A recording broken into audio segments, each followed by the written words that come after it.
भी कहीं न कहीं पीड़ित हूँ कि जब मैं कहीं बाहर जाता हूँ और मुझसे बोला जाता है, अरे यार क्या बात करोगे, अयोध्या तो हारे हो, तो हमको भी तकलीफ होती है। उस तकलीफ को मिटाने आया हूँ। तकलीफ को मिटाने आए हैं। अवधेश कुमार जी आज फपक फपक कर रो रहे थे। दलित लड़की के साथ घिनौना कृत्य हुआ है और आप ही की सरकार है, भारतीय जनता पार्टी की सरकार है और दलित लड़की के साथ घिनौना कृत्य हुआ है। ये प्रमाणिक नहीं है और कुछ भी राजनीति से प्रेरित होकर लोग अपना कदम उठाएंगे। सब वोट की राजनीति है, उनको पता चल गया है कि उनका भविष्य क्या होगा 5 फरवरी को आने वाले, इसलिए वो पहले से ही उनकी पीड़ा को आप नहीं समझ रहे हैं। रो रहे थे। एक सांसद जो है इस्तीफा देने की बात कर रहे हैं और आप देख रहे हैं गोरखपुर लाइव। विधायक जी प्रदीप शुक्ला है सहजनवा के। मिल्कीपुर विधानसभा है, मिल्कीपुर के गांव में है, जहां इस समय चुनाव चल रहा है, उपचुनाव चल रहा है। बीजेपी से पासवान जी, तो समाजवादी पार्टी से भी एक पासवान जी चुनाव लड़ रहे हैं। आजाद समाज पार्टी से भी पासवान जी। सुरक्षित सीट है। शाहजहां के विधायक प्रदीप शुक्ला जी गांव गांव सड़क सड़क लोगों से मिलना है, सड़कों पर देखिए पर्चा भी बांट रहे हैं। भारतीय जनता पार्टी का ये स्वभाव भी होता है, भारतीय जनता पार्टी के नेचर में भी होता है कि विधायक हो या सांसद सड़क पर आते हैं, कार्यकर्ता बनकर आते हैं। प्रदीप जी स्वागत करेंगे मिल्कीपुर में, क्या कहना चाहेंगे, कैसा है जहाँ किस तरह? आज मैं काफी दिनों से यहाँ विधानसभा में हूँ जी। पूरी जनता, पूरी मिल्कीपुर की जनता एक तरफा भारतीय जनता पार्टी के पक्ष में, जो मोदी जी और योगी जी ने विकास किया उसको लेकर, और जो एक अयोध्या की जनता अपमान सही उसको लेकर इस बार सूद ब्याज सहित भारतीय जनता पार्टी के पक्ष में। अवधेश प्रसाद जी का एक वीडियो वायरल हो रहा है।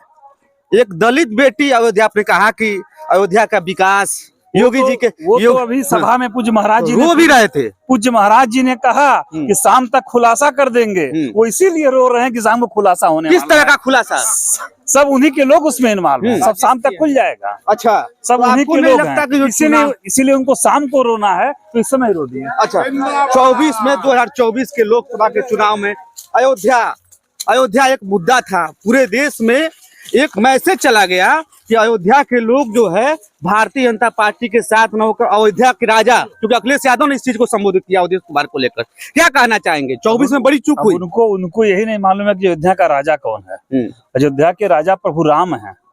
अब उनको यही जानकारी ही नहीं है, तब धीरे धीरे उनका स्थिति आगे क्या होने वाली है जनता इस उपचुनाव में तय कर देगी। लेकिन आप लोग मंदिर का मुद्दा जो है बड़ी गंभीरता से उठाया, मुद्दा भी बनाया, मंदिर आपने बनवाया, तमाम चीजें। अयोध्या के लोग आपके साथ नहीं रहे 24 के चुनाव में, और आप कहते थे मोदी और योगी का लहर है। अयोध्या के एक एक जन साथ में थे, बस कुछ गलतफहमियां, कुछ आरक्षण का मुद्दा लेके उन्होंने गलतफहमी फैला के। गोरखपुर से आए हैं, पूज्य महाराज जी भेजे हैं, कमल खिलाना है। तो चलिए, ये प्रदीप शुक्ला जी थे, माता जी को पर्चा दिए हैं, माता जी से भी बात करने की कोशिश करेंगे।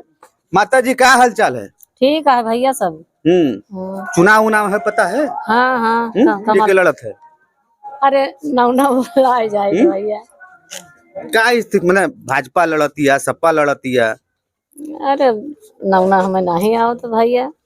हाँ ठीक है। कुछ कार्यकर्ता भी हैं, उनसे भी बात करने की कोशिश करेंगे, जो भारतीय जनता पार्टी कार्यकर्ता हैं, उन लोगों से बात करने की कोशिश करेंगे। भाई साहब क्या नाम है?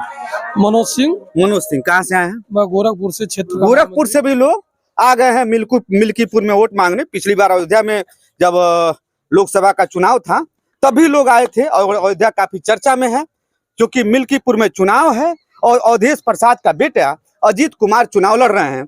क्या कहना चाहेंगे अवधेश प्रसाद जो आज फपक फपक कर रो रहे थे? देखिए, भारतीय जनता पार्टी की पूरी तरह से लहर है यहाँ पे, और हम लोग तो लगातार यहाँ पे हम लगे हुए हैं। गोरखपुर से तमाम लोग यहाँ पे आकर के प्रचार प्रसार हो रहा है अगले पिछले लगभग कितने दिनों से। लेकिन जो आज महाराज जी की जो जनसभा हुई है, इससे हमको लग रहा है कि पूरा का पूरा भारतीय जनता पार्टी भगवा रंग में ये मिल्कीपुर रंग गया है। पिछली बार नहीं रंगा था। पिछली बार भी हम भारतीय जनता पार्टी, देखिए कहने मतलब ये है कि ये मुद्दे की बात करती है, मुद्दे की लड़ाई लड़ती है, बाकी अन्य दलों की तरह ये दलगत बातें नहीं करती है, और ये गरीब शोषित वंचित और गरीब की बात करते हैं, शोषित वंचित की बात करते हैं, और फिर से बड़ी चूक हो जाती है। नहीं, कभी ऐसा नहीं होता है। भारतीय जनता पार्टी हमेशा कभी किसी को गुमराह नहीं करती है, ये मुद्दे की बात करती है, सदैव मुद्दे पर लड़ाई लड़ती है। लोग गुमराह हो गए थे, गुमराह हो गए थे, लोग गुमराह हो गए थे। हाँ? नहीं, इस बारी तो जनता मूड बना ली है कि चंद्रभानु पासवान जी को एक तरफा लोग वोट दे रहे हैं और भारी मतों से विजयी बनाएंगे। अतुल जी गोरखपुर के हैं, क्योंकि हम इसलिए बता दे रहे हैं, लोग कुछ लोग अतुल जी को जानते भी हैं और सवाल आएगा कि अरे भाई गोरखपुर के लोग हैं, तो आपको बता दें कि मिल्कीपुर जो है इनका गांव भी है पैतृक। अतुल जी क्या कहना चाहेंगे? पिछली बार तो धोखा हो गया। नहीं, कोई धोखा नहीं, जनता समझ नहीं पाई। इस बार जो कलंक लगा है यहाँ के लोगों पर, उसका प्रायश्चित होगा। राष्ट्रवाद से प्रेरित जनता है यहाँ की, बहकावे में आ गई। सबने समझा कि जीत रहे हैं थोड़े से। मोदी जी तमाम लोग हैं, उसके बावजूद जनता को और अयोध्या की जनता नहीं, ये स्वतः स्फूर्त जनता है। किसी ने कहा नहीं है कि आप जाइए, किसी को बुलावा नहीं दिया गया, मुझसे किसी ने नहीं कहा कि आप क्षेत्र में जाइए। मैं गोरखपुर में हूँ, यहाँ पे मेरा घर मकान है, स्कूल वगैरह है, तो मैं अपने से आया हुआ हूँ। क्योंकि मैं भी कहीं न कहीं पीड़ित हूँ कि जब मैं कहीं बाहर जाता हूँ और मुझसे बोला जाता है कि अरे यार क्या बात करोगे, अयोध्या तो हारे हो, तो हमको भी तकलीफ होती है। उस तकलीफ को मिटाने आया हूँ। तकलीफ को मिटाने आए हैं। अवधेश कुमार जी आज फपक कर रो रहे थे। दलित लड़की के साथ घिनौना कृत्य हुआ है और आप ही की सरकार है, भारतीय जनता पार्टी की सरकार है, और दलित लड़की के साथ घिनौना कृत्य हुआ है। ये प्रमाणिक नहीं है और कुछ भी राजनीति से प्रेरित होकर लोग अपना कदम उठाएंगे। सब वोट की राजनीति है, उनको पता चल गया है कि उनका भविष्य क्या होगा 5 फरवरी को आने वाले, इसलिए वो पहले से ही उनकी पीड़ा को आप नहीं समझ रहे हैं। रो रहे थे, एक सांसद जो है इस्तीफा देने की बात कर रहे हैं। इसका पर्दाफाश शाम तक हो जाएगा, पूज्य महाराज जी ने कहा है। ये सब कुछ पब्लिसिटी स्टंट है। तो मिल्कीपुर के एक गांव में है प्रदीप शुक्ला, जो कि विधायक हैं, और उनके समर्थक, क्योंकि गोरखपुर के शाहजनवा से प्रदीप शुक्ला विधायक हैं, और यहाँ पे गली गली और सड़कों पर लोगों से वोट मांग रहे हैं।